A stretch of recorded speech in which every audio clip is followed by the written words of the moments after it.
Monsieur Renzo, pouvez-vous revenir sur le sens de la participation de la Commission économique à ces 5e éditions des Assises de la transformation digitale? La Commission économique est enchantée d'avoir participé pour la première fois à CE Magazine, car historiquement, la Commission a déjà eu quelques actions dans le passé dans la mise en place des plans nationaux numériques au niveau de l'Afrique depuis 1990. Et en 2005, on a effectivement participé à peu près une trentaine de pays qui ont été donc mis, à travers lesquels nous avons élaboré des plans, leur compagnie. Et on se ravit aujourd'hui que beaucoup de pays ont pu mettre en place ces plans.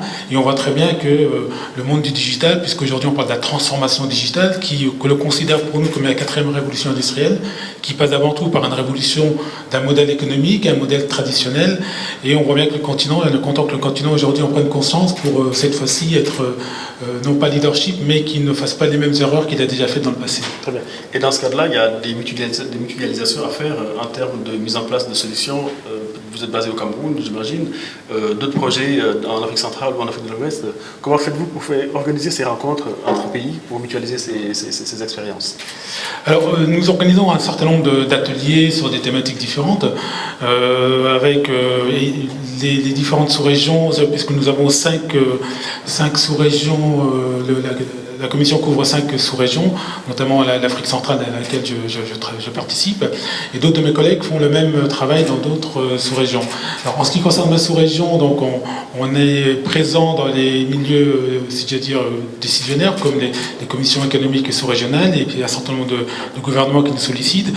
Et bientôt, donc dans 15 jours, nous allons participer à une réunion importante sous-régionale qui va consister à valider la mise en place de textes législatifs sur la cybercriminalité.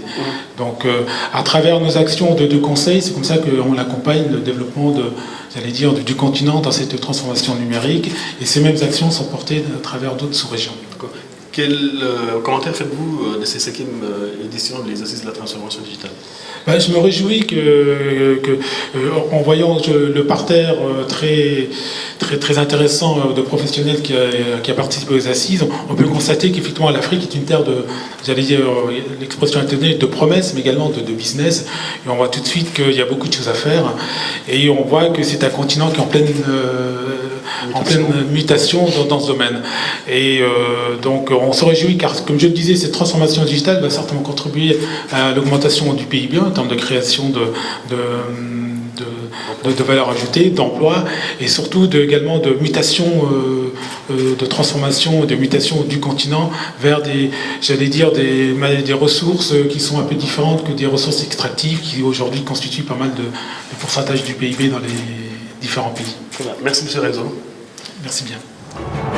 Rendez-vous en octobre prochain pour la 6e édition des Assises de la transformation digitale.